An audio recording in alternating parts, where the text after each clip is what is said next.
Bonjour et bienvenue dans cette nouvelle vidéo. Dans cette vidéo, je vais vous montrer, vous enseigner comment créer cette simple animation. Donc il s'agit d'une animation avec un objet qui suit une courbe et sur cet objet, il y a un effet de particules qui permet de faire des étincelles. Donc là, on peut dire qu'il s'agit d'un genre de fil électrique sur lequel il y aura un court-circuit en fait. Très simplement, hein, j'ai fait un cube, donc un objet, un cube que j'ai vraiment réduit au minimum, hein. Je vous explique très simplement. Donc ici vous avez un cube qui suit en fait un chemin. Ici, le chemin qui est le fil électrique, et sur le cube en fait il y a un système de ce qu'on appelle de particules qui permet de générer, vous voyez, ces traits qui sortent, ces genres d'étincelles en fait qui sortent du cube. C'est pas forcément un sujet très réaliste, mais c'était pour vous montrer le principe en fait d'un objet qui suivait, en fait comment faire une animation qui suit un chemin, hein.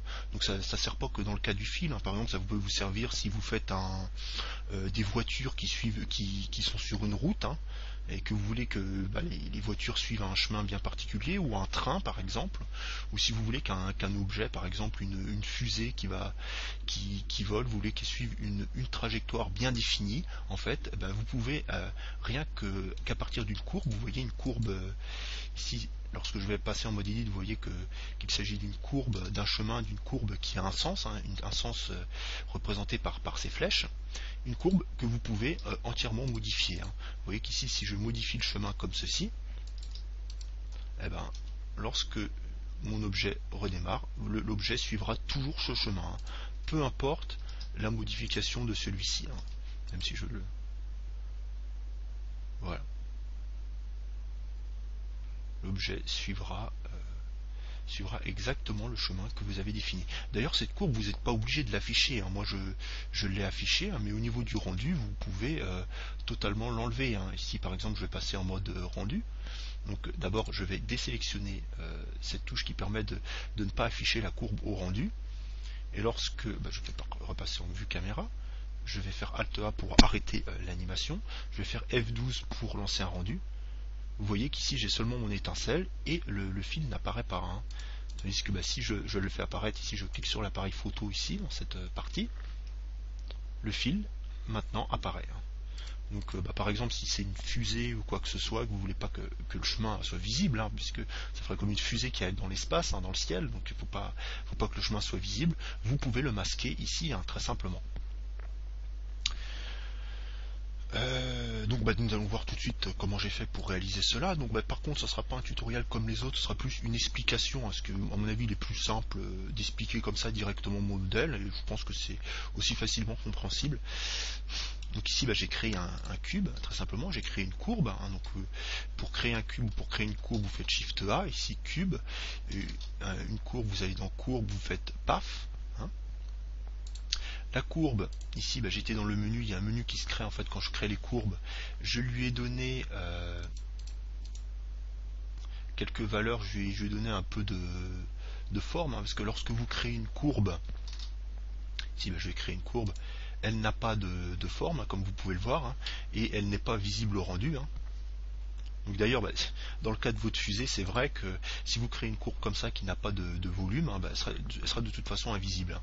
Mais il faut bien que vous sachiez que même si vous la rendez visible ici, vous pouvez toujours la cacher après, hein. Il y a toujours moyen, il y a toujours plusieurs façons de faire les choses avec Blender. Et avec les autres logiciels, hein, d'ailleurs, avec les autres logiciels de 3D bien sûr. Donc voilà pour la courbe, donc je lui ai donné un peu de depth, donc c'est un peu d'épaisseur, hein, un peu pour qu'elle ait la consistance un peu d'un fil électrique. Donc au niveau de mon cube, j'ai sélectionné mon cube, voilà. Donc au niveau de mon cube, je lui ai donné ici, j'ai cliqué sur les petites chaînes en fait qui ajoutent des contraintes à un objet, et j'ai mis une contrainte de type follow, donc ça veut dire suivre en anglais, follow path, donc ça veut dire suivre le chemin, hein, en français. Donc mon cube suit le chemin,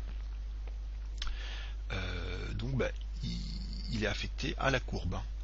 Ensuite, au niveau de la courbe, il faut que vous cliquez, vous cochez cette case Path Animation, et que vous créez pardon, une animation. Par exemple ici, vous voyez que mon cube avance, c'est parce qu'en fait j'ai cliqué sur I ici, j'ai cliqué I pour ajouter une animation. À chaque fois pour ajouter une animation dans Blender c'est I. Il faut savoir que dans Blender maintenant tout est animable. Donc ici Evaluation Time, donc ça veut dire l'évaluation du temps de l'animation. Eh bien, il vous suffit de cliquer sur I et de donner par exemple une certaine valeur et vous voyez que mon objet avance.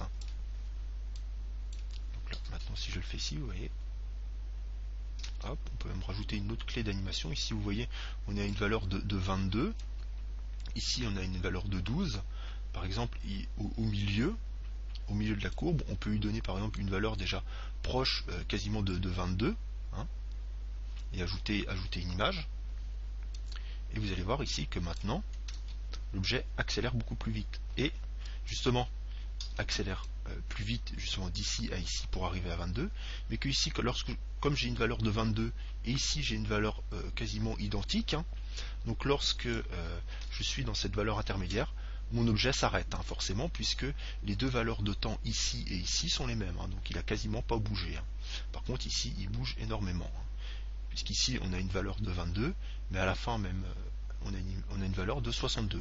Et d'ailleurs cette image est dans le gris, c'est-à-dire qu'elle n'est pas comptée dans l'animation.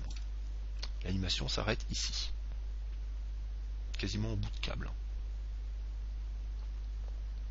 Donc maintenant que je vous ai expliqué l'animation de courbe, je vais vous expliquer comment j'ai créé les particules, les étincelles. Donc les étincelles c'est très simple, vous allez ici dans les 4 étoiles, donc c'est le menu Particles, donc les particules, vous cliquez sur plus pour ajouter une nouvelle particule, vous sélectionnez, bon, de toute façon c'est de base, c'est sélectionner des particules de type émetteur, donc émission. Donc ça permet de créer des particules qui, plein de petits points en fait, qui tomberont de votre objet. Donc ici j'ai pas choisi les points, j'ai choisi les traits. Donc très simplement après je leur ai effectué donc en termes d'émission, j'ai dit 1000 particules. Donc les particules vont de l'image 1 à l'image 101. C'est pour ça que j'ai à l'image 110. Donc c'est pour ça que j'ai arrêté mon animation à l'image 110. Arrivant au bout de câble, justement, les particules ne sont plus effectives. L'émission sur les faces du cube. Donc Children, j'ai mis simple. Par contre, au niveau render, ce que j'ai fait au niveau render, puisque les particules n'apparaissent pas forcément en forme de ligne, j'ai choisi au niveau du rendu d'afficher les particules en ligne, comme j'ai pu le mettre ici, vous voyez, line. Donc voilà, je vous ai tout expliqué pour cette courte animation. Si vous avez des questions, n'hésitez pas à les poser en dessous de cette vidéo. Et puis très bientôt pour un nouveau tutoriel.